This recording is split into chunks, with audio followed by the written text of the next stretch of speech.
In today's video, I'm going to teach you how to stake UniSwap token. Right up front, a quick clarification. On UniSwap, you can't directly stake the Uni token to earn yield in the traditional sense.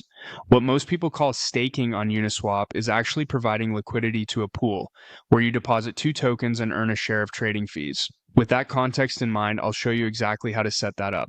Open app uniswap.org in your browser. This is the official UniSwap interface. From here, head to the pool section.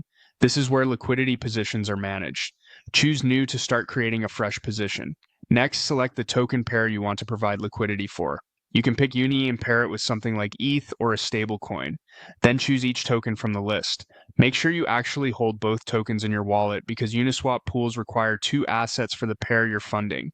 You'll now pick a fee tier. Different tiers are designed for different market conditions. Lower fees can work better for very stable pairs with high volume, while higher fees can suit more volatile pairs. Choose the tier that matches the behavior of your tokens, then continue. You'll see the current price displayed between the 2 tokens. This helps you decide where to concentrate your liquidity.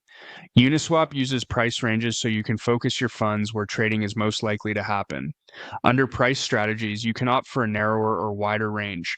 Narrow ranges can earn higher fees when the market trades inside your band, but they leave the market if price moves out of range. Wider ranges earn more consistently but may dilute your fees.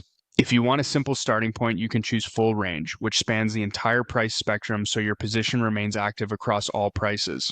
Now, deposit tokens. Enter the amount for one side of the pair. The interface will automatically calculate the matching amount for the other token based on the current price and the range you set. Double-check the amounts and any on-screen estimates of your share of the pool. To recap an important point, some people call Uniswap liquidity pools staking, but technically they're not. In a Uniswap pool, you provide 2 tokens and earn trading fees. Traditional staking usually means locking a single token to earn protocol rewards. That's it. You've set your pair, chosen a fee tier, reviewed the current price, selected a price strategy, deposited tokens, and configured amounts. Always keep an eye on gas costs and potential impermanent loss, especially with volatile pairs, and monitor your position over time.